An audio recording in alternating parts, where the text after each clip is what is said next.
बहुत दिन पहले की बात है। कुसुमपुर में एक राजा थी। उस राजा की एक बेटी थी और एक बेटा था। राजा उसका बेटी को ज्यादा प्यार करते थे। उसका बेटा था बहुत बदमाश। वो राज्य के गरीब बच्चे को परेशान करती थी। उन लोगों के साथ बुरा बर्ताव करती थी। लेकिन राजा की बेटी थी बहुत अच्छी। वो कभी भी किसी से नहीं झगड़ती थी। वो हमेशा खुद को एक साधारण लड़की समझती थी। राजा की बेटे की तरह राजा की बेटी उतनी घमंडी नहीं थी। राजा की बेटी के नाम थी रिनी और उसके बेटा का नाम था रॉनी। राजा के बेटे बहुत घमंडी होने की वजह से वो उसे प्यार नहीं करते थे, लेकिन उसकी बेटी घमंडी ना होने की वजह से राजा उसे बहुत प्यार करती थी। ये सब बातें रानी को अच्छी नहीं लगती थी। रानी बहुत ही घमंडी थी। वो उसकी बेटी से बेटा को बेची पसंद करती थी। वो ही उसके बेटे को इतनी घमंडी और बुरे इंसान बनाया। राजा रीनी को रानी से ज्यादा प्यार करती थी। रीनी रानी से बड़ी होने के वजह से राजा अपने सारे जायदाद रीनी को देना चाहा। ये सब जान के रानी बहुत गुस्से होती है। रानी रॉनी के साथ बहुत बुरा बुरा प्लान बनाती है, लेकिन राजा के लिए उसकी कोई भी प्लान काम नहीं किया। अगर राजा यह रहेगी तो मैं रीनी की कोई भी नुकसान नहीं पहुंचा पाऊंगी। हमें थोड़ा इंतजार करना पड़ेगा, नहीं तो उस बदमाश लड़की का कोई भी नुकसान नहीं पहुंचा पाऊंगी।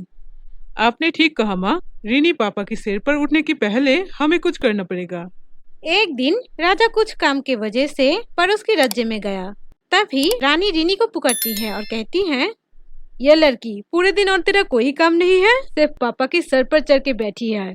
इधर आ, मेरी पैर मालिश कर दे। रीनी हैरान होके कहती है, अगर तुमने मुझे कहती तो मैंने कर देता, लेकिन तुम मुझ पर गुस्सा क्यों हो रही हो? मेरे मुंह पर बात कर रही है, बदतमीज कहीं की। जल्दी से मेरी पैर दबा दे, नहीं तो आज मैं तुझे मार ही डालूंगी। रीनी बहुत डर गई थी। वो उसकी माँ की पैर दबा देती है। फिर रानी सभी नौकर को छुट्टी दे देती है। वो रीनी से घर के सारे काम कराती है। रीनी मुंह बंद करके सारे काम कर लेती है। वो बहुत सारे काम नहीं जानती थी। अगर रीनी रेस्ट लेती तो उसकी माँ और भाई उसे बहुत पीटती था। वो लोग उसे घर के अंदर पीटता था ताकि राजा के कान तक ये सब खबर नहीं जाए। ऐसे ही राज्य में राजा ना होने की वजह से रानी हमेशा रीनी के ऊपर जुल्म करती थी। राजा के सामने वो लोग रीनी से प्यार करती थी। एक दिन राजा 1 साल के लिए बाहर जाती है। रानी तो बहुत खुश होता है राजा के जाने वजह से। अगले दिन रानी और रॉनी एक नशेरे को देखती है। उसे देखकर रानी के दिमाग में एक बुरी आइडिया आया। वो रॉनी को कहती है, क्या तूने उस नशेरे को देखा? हाँ माँ, देखा। वो तेरी जीजू होगी। इसके साथ मैं तेरी बहन को शादी करा दूंगी और घर से निकाल दूंगी। तो फिर तुम पापा को क्या बोलोगी? उससे कहूंगी रीनी एक नशेरे के साथ भाग गई और बहुत सारी पैसे चुरा कर ले गई। फिर रानी जबरदस्ती करके रीनी और उस नशेरे को शादी करा दी। उस आदमी को कुछ पैसे देकर रीनी को और उस आदमी को महल से निकाल दी। मुझे छोड़ दो, मैं आपके साथ नहीं जाऊंगी। तुझे कौन लेगा? अगर मैं तुझे मेरे साथ ले जाऊँ तो मेरे पैसे ज्यादा खर्चे होगा, इसीलिए मैं तुझे जंगल में छोड़ दूंगा। अगर राज्य में लौटना पड़ा तो मैं तुझे बेच दूंगा। रीनी को जंगल में फेंक के वहाँ से चली जाता है। हाय मेरी किस्मत, अब मैं क्या करूँगी? मैं तो यहाँ से नहीं जा पाऊंगी। ये सब कहकर रीनी रोने लगती है। मुझे बहुत भूख लगी है, जंगल में फल ढूंढ के देखती हूँ। रीनी जंगल में बहुत ढूंढती है, लेकिन एक भी फल उसे नहीं मिलती है। अचानक वो देखती है पेड़ के बहुत ऊपर एक फल है। एक फल मिल गया, इस फल से मैं आज अपने पेट चला लूंगी। वो कूदकर वो फल लेने की कोशिश करती है, लेकिन वो फेल होती है। मैंने बहुत कोशिश किया, लेकिन मैं फेल हो गया। मैं तो पेड़ के ऊपर नहीं उड़ सकती हूँ, फिर भी कोशिश करके देखती हूँ। बहुत कोशिश करके वो पेड़ पे उठ के वो फल ले लेती है। वो जब फल खाना शुरू करेगी तभी वो एक आवाज सुनती है। वो देखती है एक बूढ़ी औरत उसके पीछे खड़ी है। बेटी, मैं बहुत दिन से भूखी हूँ, मुझे ये फल दोगी? हाँ जरूर, क्यों नहीं, ये लीजिए। तुम्हें बहुत बहुत शुक्रिया। वो खाना शुरू करती है और वो फल खा लेती है। फिर वो बूढ़ी औरत एक परी में बदल जाती है। रीनी बहुत हैरान हो जाती है। क्या तुम हैरान हो गई हो? आप तो बहुत बुरी औरत थे, अचानक परी कैसे बन गई? मैं एक परी हूँ। मैं तुम्हें बहुत दिन से देख रही हूँ। तुम्हारी माँ तुम्हें बहुत जुल्म करती है। जब तुम्हारी पापा घर पर नहीं होती है, तब वो तुम्हारे ऊपर बहुत जुल्म करती है। मैंने देखा तुम्हारी माँ तुम्हें एक नशेरे के साथ शादी करा दिया, लेकिन उस नशेरे तुम्हें छोड़कर यहाँ से चली गया। आप तो सब जानती है। हाँ, मैं सब जानती हूँ। तुम बहुत भूखे हो।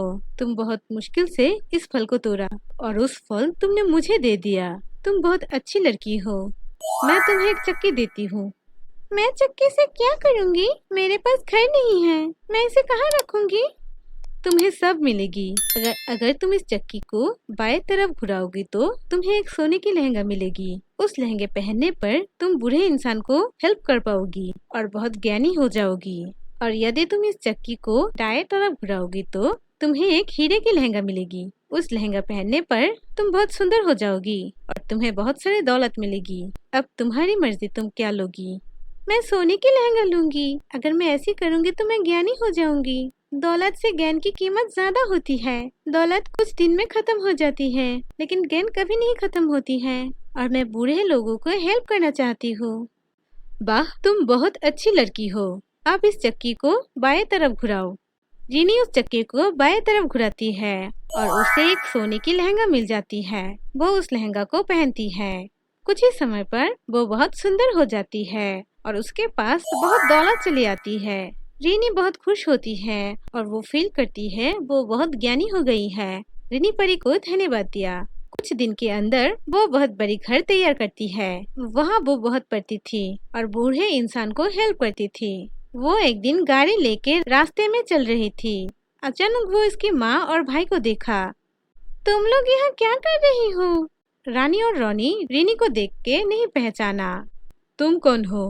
मैं तुम्हारी बेटी रीनी। तुम अचानक इतनी सुंदर कैसे हो गई हो? क्या उस नशेरे अमीर था?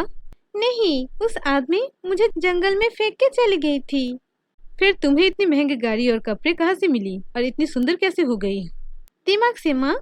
मुझे थोड़ा हेल्प करो। मैं और मेरी बेटे राजा को मरना चाहा, लेकिन राजा पहले से ही सब कुछ समझ गया था। हम लोगों को राज्य से बाहर निकल दिया। सॉरी माँ, मैं ऐसे किसी को नहीं हेल्प करती हूँ जो लोग मेरे पापा को मारने चाहा और मेरे ऊपर जुल्म किया। रीनी गाड़ी पे उठकर उसके पापा के पास चली गई। उसके पापा ने कहा, रीनी, तुम्हारी माँ ने तो कहा तुम एक नशेड़ी के साथ भाग गया और हमारी दौलत चोरी करके ले गया। फिर रीनी सब कुछ खुल के कहा, कैसे उसकी माँ उसके ऊपर जुल्म करती थी और एक दिन एक नशेरे के साथ जबरदस्ती से उसे शादी करा दी और उस नशेरे उसे जंगल में फेंक दी। सब कुछ सुन के राजा ने कहा, माँ, मुझे माफ कर दे। मैं तुझे पहले नहीं ढूंढने गया। मैं तुम्हारी बातें हमेशा याद करती थी। मुझे बहुत दुख हुआ। अब से तो यह रहेगी। मैं तेरी माँ और भाई को यहाँ से निकल दिया। वो लोग मुझे मारना चाहा। फिर राजा और उसकी बेटी एक साथ बहुत शांति से रहने लगी।